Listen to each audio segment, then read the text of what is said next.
Welcome to the Secrets of College Planning. I'm your host, Anthony Uva, and today we're going to get some insight in community service. My guest today is Erick Sekel, and he's the Associate Director for St. Peter's University for Community Service and for the ministry at the campus.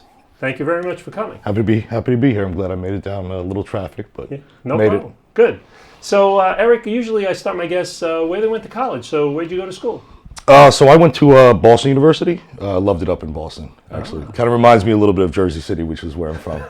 Good. Love the accent. So I went to Boston University, graduated, studied classical history, which often, I'm not sure, for many students, I'm sure, they're always like, well, what do I do with my major? I picked a major that you don't really do much. Latin is not exactly spoken anymore, so... Well, good. So usually, let's go back in time. How did you pick Boston University? This is going to sound terrible, but it was my parents wanted me to apply to a lot of different schools, and my uncle actually had gone to Boston University, and so when my parents, they were very instrumental in my selection. When we were kind of sitting down and going over everything, that seemed to also be kind of like a little draw, because my uncle had been there and he had enjoyed his time. So that really kind of ended up being the place. And, it's funny, I didn't even visit it until I got up there. These are things not to do. I lucked out, but for the most part, you want to visit, obviously. So was that the only school you picked, or was there other schools in the mix? I originally wanted to go to Boston College, but I didn't get in. And they're Jesuit, and I had gone to a Jesuit high school, but so that was kind of my number one choice. I've been waitlisted at Holy Cross, although I wasn't a huge fan of. I had visited that school, and so it really kind of came down to Boston University and George Washington, and I think it was just kind of that connection with my uncle that kind of said okay, and I loved it. I had a great time up in Boston. Great. So now you're at campus there. When do you start thinking about community service and getting to where you are today at St. Peter's University? Wow. I don't think I ever. No, I had gone to, like I said, a Jesuit high school, St. Peter's Prep, and community service, Christian service was very important. It's very important to the mission. So I had kind of always. I just seemed drawn to it. I believe in it, obviously. And so when I was up in Boston, I got involved. I used to go to the Paulus Center on Park Street, Park Ave, I think. Mm-hmm. And it was kind of cool. They would do a meal for the homeless. And there was this old guy who used to play the piano while everybody ate the meal. So we would prep the meal. He'd be playing the piano. And then I dabbled a little bit, and so I started playing when for cleanup. So that was something that I really enjoyed, and it always kind of stuck with me. But my focus when I got out of college was obviously it was like, all right, so what do I do? Yeah. I loved history, and I recommend you have to major in what you love, even if in theory you're saying to yourself, I don't know what job I'm going to get. Because you don't want to be in a major where you're miserable. You really want to be passionate about your studies. Sure. So did you do other things before you became? Yes. So I graduated, and I was to my parents' disappointment, I was kind of like a painter, handyman for a little bit. I didn't, I really didn't know what I wanted to do, and so kind of just to make ends meet, get some money. So beer money. So I was able to. I started, I was just doing these kind of odd jobs, but my mother was working at a school in Jersey City, a Catholic grammar school, and so I decided to. She said, "Well, we always kind of need a sub," so I started subbing there, and there was a 7th grade position open, teaching history, social studies. And so when the school year ended, I applied and got the job, and I taught there for 4 years. Loved it. Fell in love with teaching. Loved. It was an inner city school. Actually, it's the last inner city school, Catholic school in Jersey City. But I loved it, and during that time, I got my master's at Seton Hall in education. Wow. And then planned on going into public school, teaching in public schools. Now, I loved the Catholic schools, but money was not there. So how did you get to St. Peter's University then? So I started applying to all public schools for teaching positions, and had a few interviews, and then I got a call from kind of my mentor from St. Peter's Prep, Father Tony Izzardo, and he had mentioned a few times. He was like, "Oh, there are some positions at St. Peter's Prep. You should apply." And then this time, he mentioned that there was one in campus ministry running the Christian service program. So I applied, and the new principal at the time, Jim D'Angelo, although he's been there now for a couple of years, offered me the position. And I was a little nervous, and I think you have to talk decisions like this out Sure. with family, friends. So I said, you know what? I said, and I remember my mother said, "Well, you were always very involved in community service, Christian service." She said, "Seems like the ideal position for you."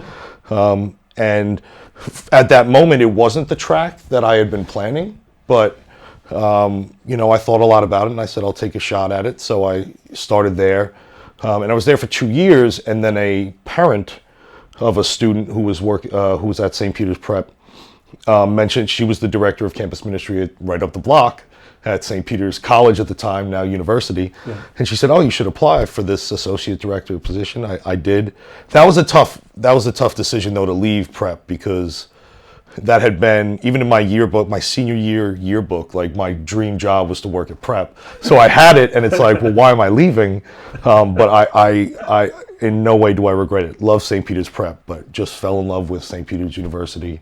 And working in the campus ministry, specifically, obviously, the community service. So now, what do you do as the associate director?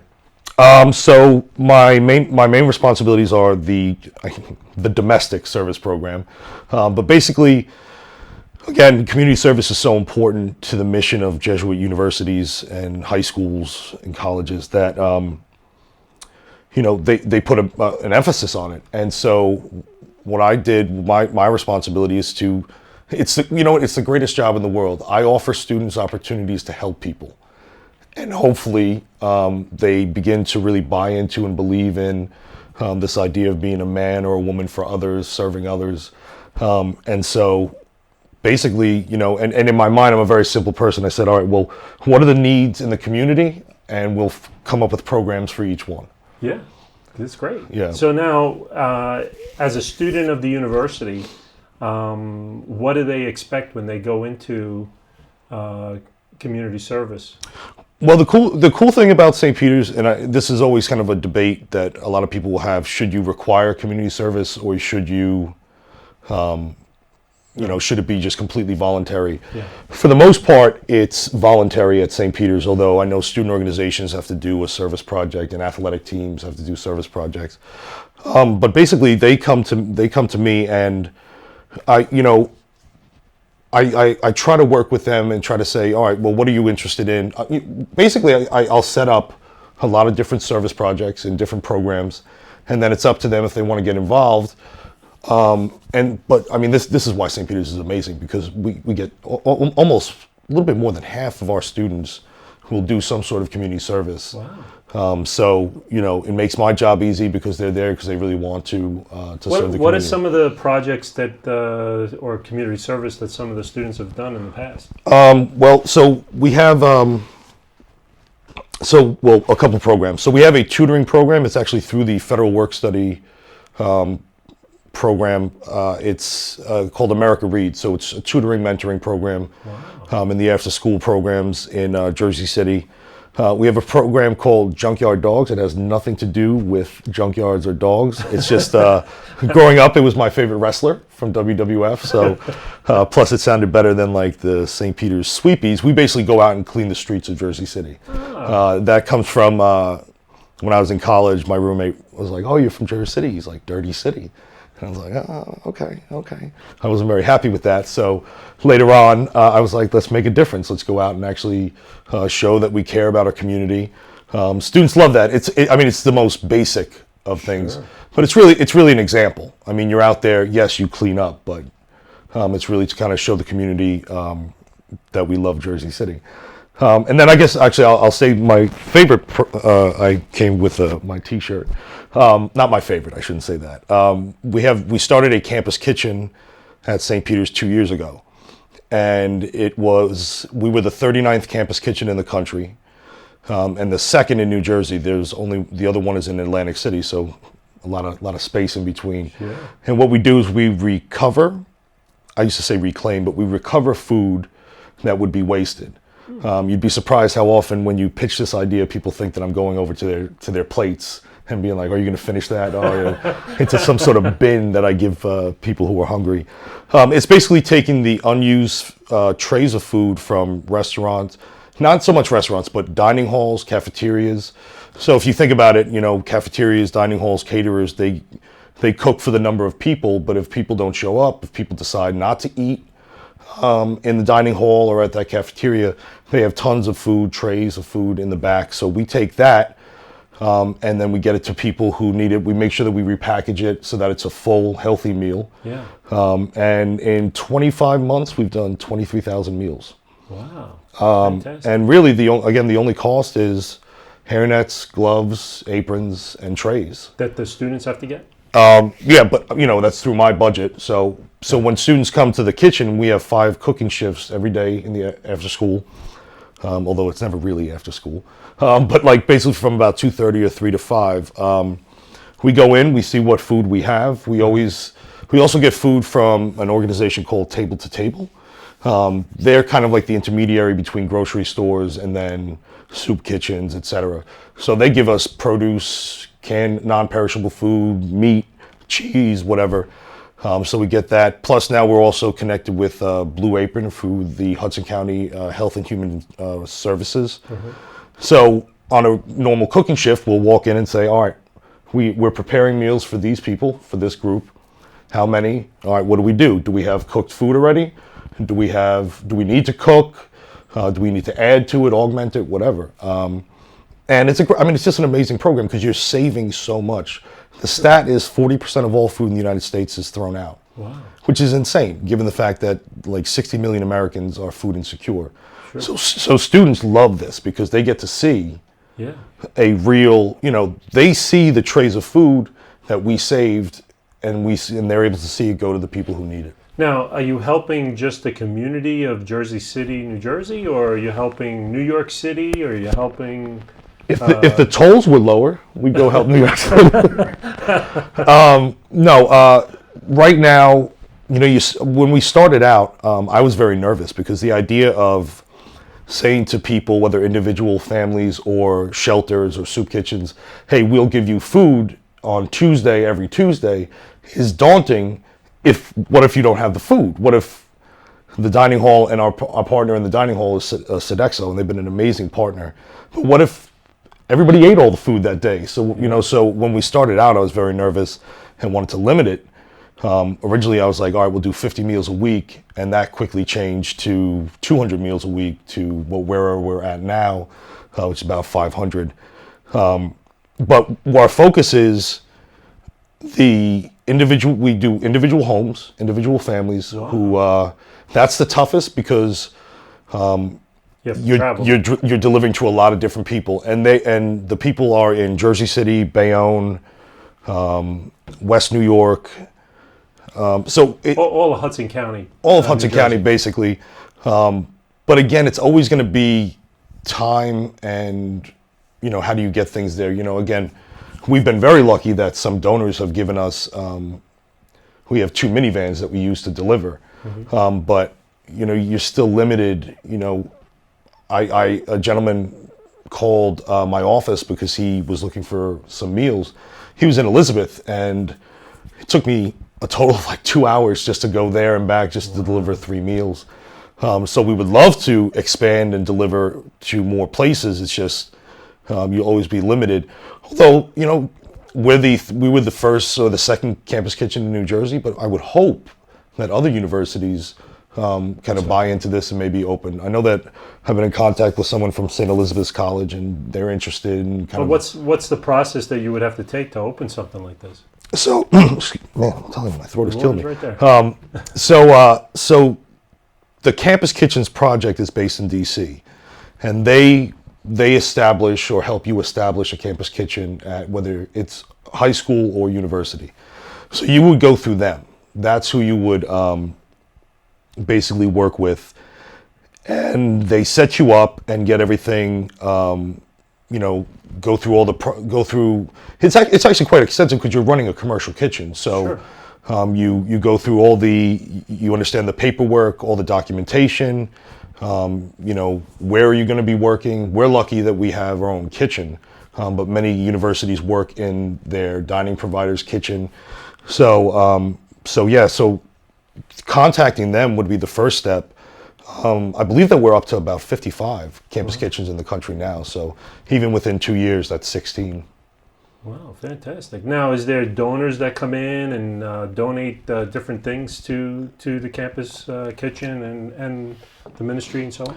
Yeah. So we receive food from Sodexo, our dining provider, and actually Goldman Sachs has a cafeteria, and they provide us food. They eat well down there. There's some good food. Let me tell you something. They give us some really good food. So we receive from those two places, and then table to table, like I mentioned, groceries. Sure. But the community St. Peter's community has been behind it completely, and so we're constantly getting non-perishable food as like kind of pantry staples that we can use, and actually in connection to the campus kitchen, we also have a food pantry and clothes closet at St. Peter's. Right. So we are able to provide other, we're providing cooked meals on one end, but now if people want to cook for themselves, we can provide, non-perishable food, clothes, toiletries, etc. Wow, so fantastic. So tell us a little bit about St. Peter's University as well. So it was founded in 1872 as with St. Peter's Prep, obviously downtown Jersey City. Again, it's a Catholic Jesuit university. And I think it's about 2,200 undergrad, maybe 2,100 undergrad. And one of the things that I love about St. Peter's, I absolutely love we are very ethnically diverse. So that to me and it reflects Jersey City, kind of this melting pot, the golden door, the greatest city in the world, as some people would say, i.e. me. I'll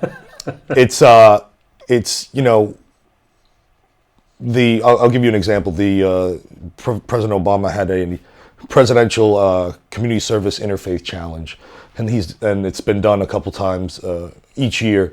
And I realized, so the idea was to do some sort of community service with people of other ethnic backgrounds, religious backgrounds. And I remember speaking to our director. I said, we do this every day. The beauty of our university is that we're so diverse that, sure. This isn't really difficult for us. We don't have to plan anything. And that to me is the best part of St. Peter's. And it's a really, we cater to or we serve a lot of first generation college students, which is very cool. It's a great place. What can kids expect when they come to St. Peter's University? Everyone, I can say that it is a true community because it's a small school. But, I'm trying to think of how to put this without making it sound strange. A lot of our faculty, they are there because they're there because they care. Nobody's there really for the paycheck. They're there because they care about the students. They're very good teachers, very involved. I find that, at least from my experience at Boston University, which is I think 30,000 students, and I really enjoyed my time there, and I found my kind of found my niche or whatever. But here, people get to know almost everyone. You can know everyone in the community, and we support each other in that way. Where I think we're about 60-40 resident to commuters, so we have a lot of commuters as well. Actually, I think it's reversed that. I think it's 60 commuter, 40 residents. But yeah, I mean, coming in, people will know who you are. People will be reaching out to you. I think St. Peter's provides excellent services to the students, especially incoming students. I'm just thinking to myself, they started something new this year, success coaches. Sure. So, so I had about 20 students that I am their success coach. Really? And is freshmen, and obviously that can look very different depending on the success coach. If you can be like, okay, let me know if you need anything, and then you never hear from the success coach. But we certainly, I can just speak for myself and my colleagues. We hosted a pizza party for any of our students. Come in, meet, check in with your success coach, how are things going, and things like that. Wow. It's St. Peter's. One of the Ignatian values is a phrase called cura personalis. See, I do get to use my Latin. Care for the whole person, and I do believe that St. Peter's, that the staff, faculty, administrators live that out, because they are very invested in the student's success, and that they are. It's not just, oh, you're a student here, and we want you to succeed academically. We want you to be. We want you to get involved in whatever you're being drawn in, whatever you're interested in.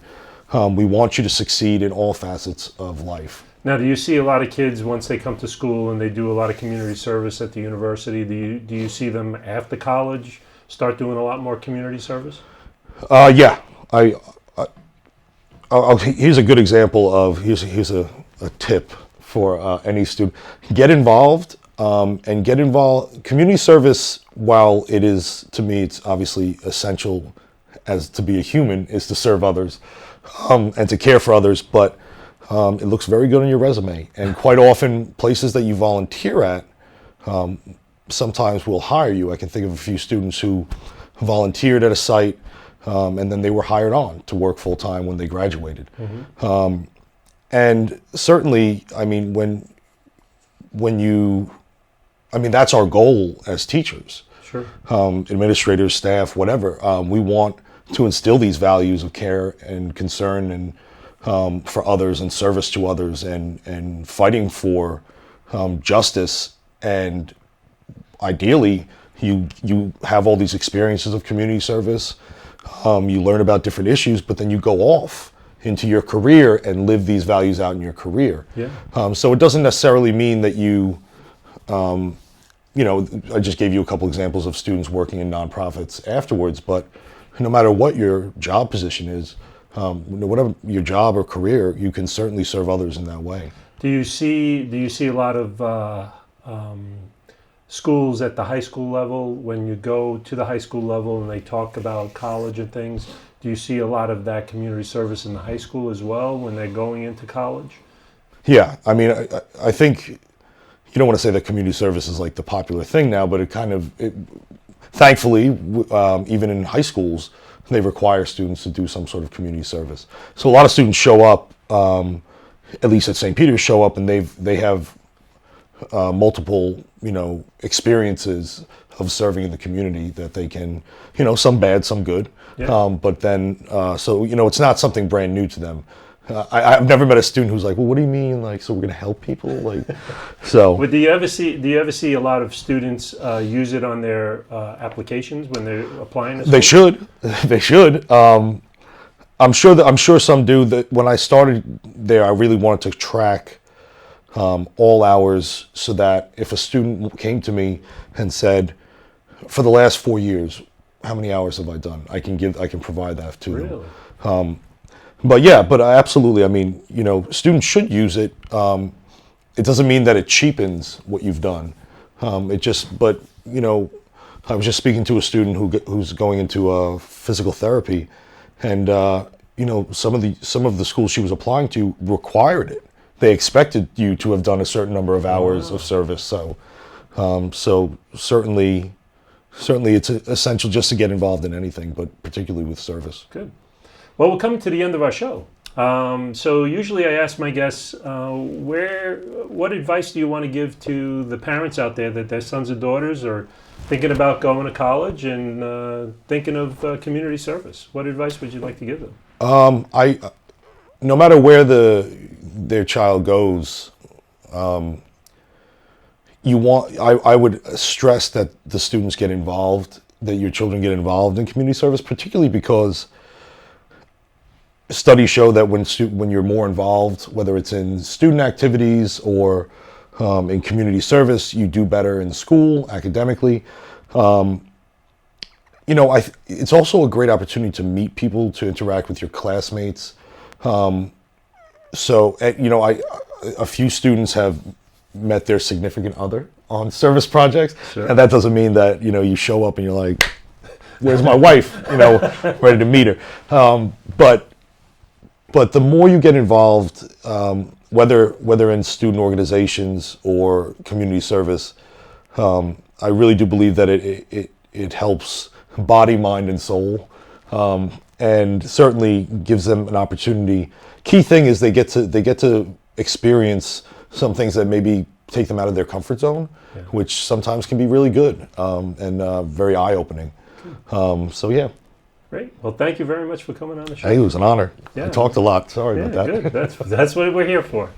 So you've been watching The Secrets of College Planning. I'm your host, Anthony Uva. Until next time.